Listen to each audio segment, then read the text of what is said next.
Today, we talk a little bit more about general worldwide stamps. Japan of 1871 and 72, with just a couple of examples of recognizing forgeries and reproductions. The Japanese characters for forgery are right up here in the upper right, and the characters for a reproduction is right here also. These characters are not always, but frequently put on the stamps and typically hidden by postmarks, such as right here we have the two characters for forgery. And as you can see, the postmark purposely obstructs those characters. Right here on the blow up, you can barely see them. They are right here. They're spaced a little bit more than I have indicated up here, but it doesn't matter. It's still the same. So be very careful on these early issues. The stamp on the left also has those characters printed on, and again, they are hidden and very small under this postmark. So I know these stamps are in terrible condition, but that's all I have for demonstration purposes. So be careful of both of these character sets because they do indicate either forgery or reproduction.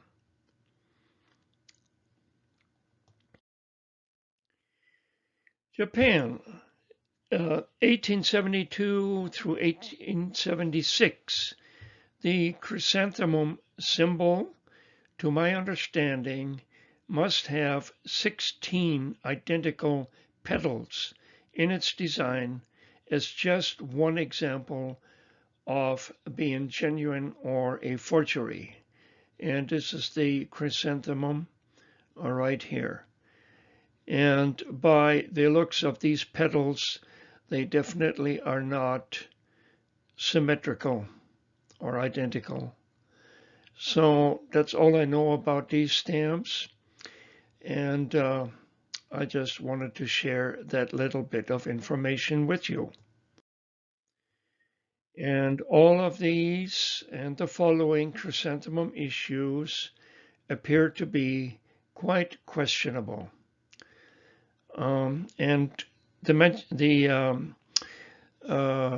Japanese characters for forgery and reproduction and the chrysanthemum characteristics are not the only ones to determine whether the stamp is a forgery or not. So be careful. And here too, perhaps the right to stamps may be okay, but again, I also have my doubts about those as well. So we have to be very careful. And also these two, supposedly identical stamps, but they're really not. It also looks as though the printing is different. One is on the left very blurred, and the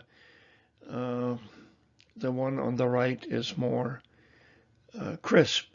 But again, irregularities in the chrysanthemum, and I'm not sure. There's that little character determining the number, I guess. So I would say for such stamps, a good reference or an expert opinion definitely would be, in my opinion, of benefit. Interesting area, but very careful.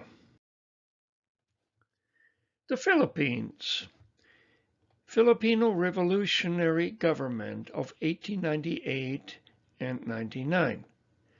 This one shown is of minimum catalog value, but nice in a mint not hinged block of 10. As old as it is, always nice to find such material in multiples. Also issues of the Spanish-American War of 1899. These happen to be 2 telegraph stamps, a 2-cent and a 50-cent stamp.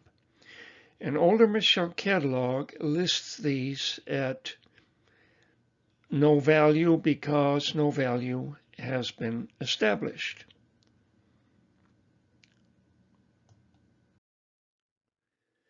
And here a nice block of 20. A catalog value such as this with a dash means no value has yet been established, as I already mentioned before. But nonetheless, a beautiful block, and I believe it's a very nice keeper. And is also a block of 25, also very nice and mint not hinged, of the 50-cent value. Oh, truly a lot of interesting material out there, and I was happy to at least find an older listing, as I mentioned, because the general catalog has no mention of this whatsoever. In any case, whether early questionable issues of Japan, the Philippines, or any worldwide others of possible high value or unlisted may be of benefit to further investigation, also a benefit of learning. Perhaps by an expertiser or reputable auction house or a known expert of the specific stamps in question. An internet search may be a good start.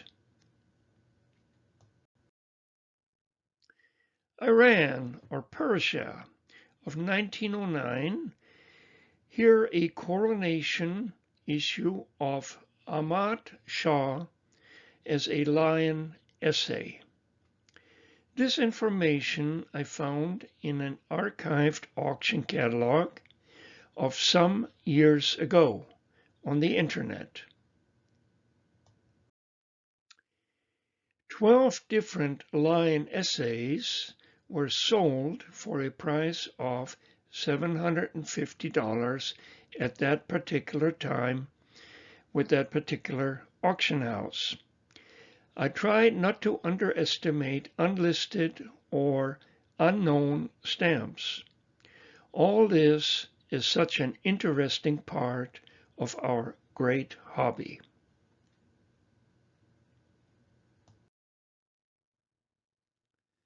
Spain, Tangiers. A 1937 home school of orphans of Post's charity labels. An internet offer of $35 I have seen. These stamps are unlisted in a standard catalog. Still very collectible and complement a Tangiers collection quite nicely.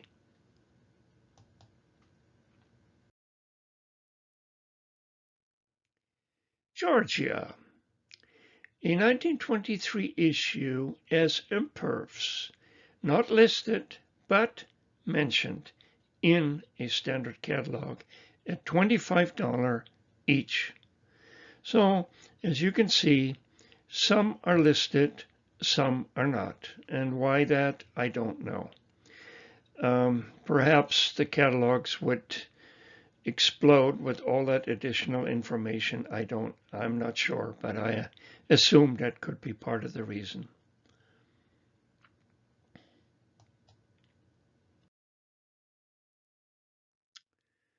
With your generosity, a thumbs up and a click on my subscribe button will be received with much gratitude. Thank you so very much for watching.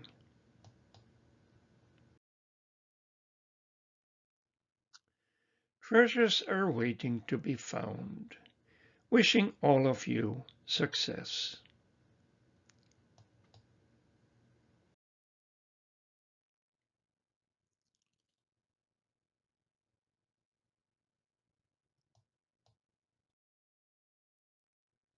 My channel, stamps, space, my fun things.